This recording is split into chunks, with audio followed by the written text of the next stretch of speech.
ജനങ്ങൾക്ക് ഗവൺമെന്റിനെ വിലയിരുത്താൻ പറ്റിയ അവസരമാണ് ഇന്ത്യ കേരളം പ്രദർശന വിപണന മേളയെന്ന് ജലവിഭവ വകുപ്പ് മന്ത്രി റോഷി അഗസ്റ്റിൻ.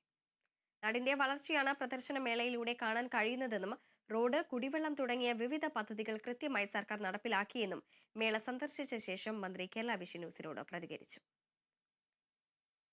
ഇത് ജനങ്ങള് ഒരു ഗവൺമെന്റിന്റെ വിലയിരുത്തലിൽ കിട്ടുന്ന അവസരമാണ്. ഗവൺമെന്റ് എന്ന് പറയുമ്പോൾ എല്ലാവരുടെയാണല്ലോ. അപ്പൊ അത്തരം കാര്യങ്ങൾ എന്താണ് ഈ രാജ്യത്ത് നടക്കുന്നത്, സംസ്ഥാനത്ത് എന്തൊക്കെയല്ല നടക്കുന്നത്, സർവോപരി കാര്യങ്ങളെല്ലാം ജനങ്ങൾക്ക് നേരിട്ട് കാണാനും വിജ്ഞാനപ്രദമായി വിലയിരുത്തുവാനും അവസരം ലഭിക്കുന്ന നല്ല സ്റ്റാളുകളാണ്. പൊട്ടിപ്പൊളിഞ്ഞ റോഡുകൾ മാറി മനോഹരമായ BMS നിലവാരമുള്ള റോഡുകൾ, കുടിവെള്ള ലഭ്യത ഇല്ലാതിരുന്ന പ്രദേശത്തേക്ക് സസ്റ്റൈനബിളായി കുടിവെള്ളം കൊടുക്കുന്നതിന് വേണ്ടി ഫ്ലോട്ടിംഗ് പമ്പ് സെറ്റ് ഉപയോഗിച്ച് ഡാമിൽ നിന്ന് വെള്ളം എടുത്ത് ട്രീറ്റ് ചെയ്ത് വീട്ടിലേക്ക് എത്തിച്ചു കൊടുക്കുന്ന നടപടി, അങ്ങനെ വിവിധങ്ങളായ പദ്ധതികളെ കോർത്തിണക്കിയിട്ടുള്ള ഓരോ വകുപ്പിന്റെയും നല്ല നിലയിലുള്ള ഈ സ്റ്റാളുകൾ എല്ലാവരും വരികയും കാണുകയും വിലയിരുത്തപ്പെടുകയും ചെയ്യേണ്ടതാണ്. അതാണ് ഗവൺമെന്റിനെ കുറിച്ചിട്ടുള്ള വിലയിരുത്തലിന്റെ ഏറ്റവും പ്രധാനപ്പെട്ട ഘടകം.